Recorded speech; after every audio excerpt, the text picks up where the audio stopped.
be joined by Coach T.C. Taylor with Jackson State University. Good morning, Coach.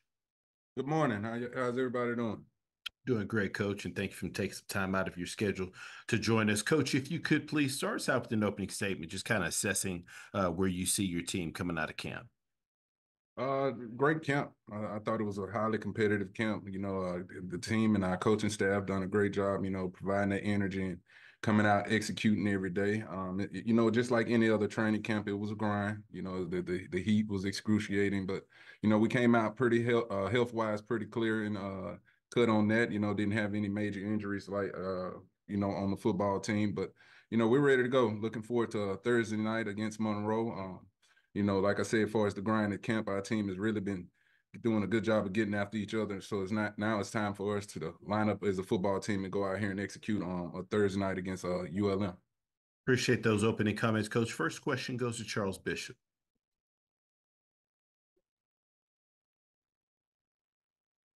How you doing, Coach? What's going on, Chuck? How you doing? I'm all right. I wanted to ask this question in regards to inevitably, when we start taking a look at these FBS versus FCS matchups, we talk about the quality of line play or defensive line depth, especially once you start going into the second half of the game. But speak to Jackson State's quality of defensive line depth going into this Monroe game. Yeah, I mean, we got a great group of D linemen. A lot of football has been played on that side of the ball by that group. Starting with Jeremiah Williams, guy that's been in the program for a while. True Thompson, a transfer where he been here for a few years from Florida State. But that's what we did. We did a great job of going to recruiting and add to that depth. That's what it's going to come down to in the end. What you talked about in the second half, I think you hit the nail on the head.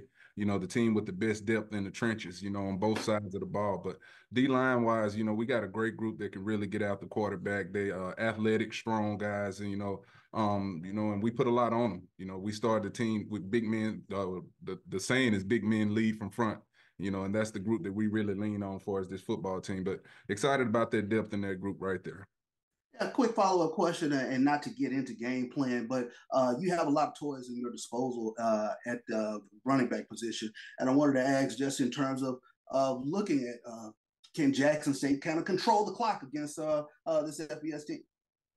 It starts, you was talking about the D-line. When you're talking about controlling the clock, you got to bring up the offensive line. We got some big bodies over there as well. A lot of guys that played football in this conference that we are excited about. And then, anytime you have that kind of depth at running back, it makes, play calling a little bit easier. That group right there with Ahmad Miller, Herb Mulligan, you got J.D. Martin, Travis Terrell, just some guys that can really move the ball and, grind up some clock. And that's what you gotta try to have the mindset of, try to control the football game. Don't let it get out of hand, and get it to the fourth quarter. If we can get to the fourth quarter, once we get there, we'll see, where the chips fall. Good thing. Appreciate it, Coach. Thank you, Chuck. Appreciate you. Next question goes to James Hill. Hey, Coach, I hope you and everybody in Jackson are well. Last time Jackson State played at Monroe, it was 3 years ago. It was a close game, 12-7, the final. You guys were in that game. I know it was 3 years ago, but can that be encouraging going in, for guys who are still on this team from then? Can there be any encouragement from that? Oh, definitely. We got a few guys that was on that football team. Like you said, I was part of that coaching staff as well as some other coaches. And we were right there in that football game. That's what I was telling Chuck just a second ago. If you can get to the fourth quarter, you like your chances winning the game like that. It was a close football game, but, guys know that we had opportunity to win. And that's how they're looking like at this game going into Thursday night. If we go down there and play good football, don't turn the football over, and create some turnovers as a defense, we'll got a great chance to go win this football game. We know they got an entire new staff, new roster and everything, not a lot of information, coming from them where you can go and evaluate their talent and, see some, you'll have to make some tweaks to the game plan, but, football is football. It's going to be the team that can go out there and make the quickest adjustments in that first, second quarter, halftime, and come out and be ready for that second half of football. Thank you, Coach. Have a great week. All right, you do the same. Thank you. Next question goes to Doc Holliday. Good morning, Coach. Good afternoon. How you doing today? What's up, Doc? What's going on? I'm good. It's a great day to be a Tiger. So We have a unknown going on right now as far as with ULM with the whole new coaching staff, whole new team. What are some things you're going to try to take in from this game on Thursday night? Just try to gauge. We're gonna have some new faces as well, but filling in some new spots too on this football team that we're excited about going into it. We talk about the physicality of our football team. This is a great game to gauge and see, where we at for as physicality as a football team before we come back next week and have our home opener against Lane. But anytime you can go up against an FBS opponent, it gives you a chance to see exactly where your football team is because that they got more scholarships. They're 85, we're at 63. But you talk about physicality. Are we going to be disciplined as a football team? Turnovers. Did the special teams improve? Did we get better as a unit for special teams? Those are some of the things I'm looking for going into this game. And my follow-up question: we all know that how a game goes is within the trenches on both offensive and defensive side of the ball. How do you feel as far as with on both sides of the ball, and what you think we could come up with as far as, like I said, on Thursday? Yeah, I mean, that's something we've been emphasizing in this game plan. That's one thing we can control is the line of scrimmage. We've been emphasizing that with our bigs on both sides of the football. Offensive line, talk about controlling the line of scrimmage, playing fast, playing with some tempo, making the correct calls. And they got a good quarterback over there in Booty, and I've been constantly stressing it. Coach Quinn has been constantly stressing to our defensive line. We got to press the pocket, that's where this game I think is going to be decided. I think you're exactly right. It's going to be decided in the trenches, which team can control our line of scrimmage as the offense and the defensive line. I appreciate you, Coach, and good luck on Thursday, man. Thank you. Appreciate it, Doc. Take care. Next question goes to James Hill. Hey, Coach, your quarterback room at Jackson State. Just talk about your quarterbacks headed into the game this Thursday and what that can look like.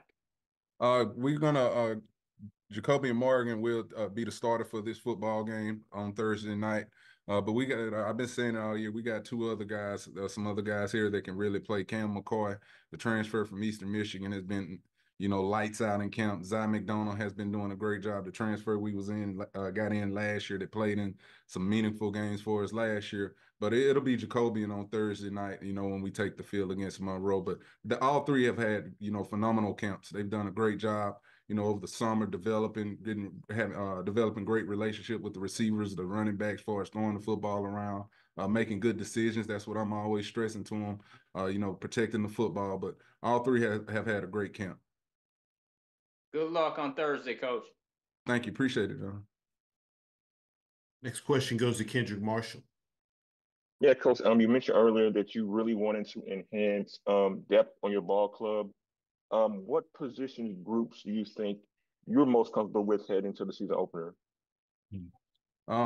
Pretty much, just watching them all from camp, all phases look good to me right now, to be honest with you. But because we just have great depth at each position. Offensive linemen in here, running backs, receivers are deep. And that's something I stress to my staff in recruiting, that I want to have each position, depth wise, talented and ready to go. But no group has really just jumped out because you have depth at every position. We got several punters in here, several kickers that can really kick the ball. So it's a great problem to have. Yeah, Coach. It seemed like you wanted to kind of, I guess, protect yourself with that depth based on what happened last season with injuries and things of that nature. How has that depth kind of like changed the dynamic of the program, and how you hope it carries forward throughout the regular season?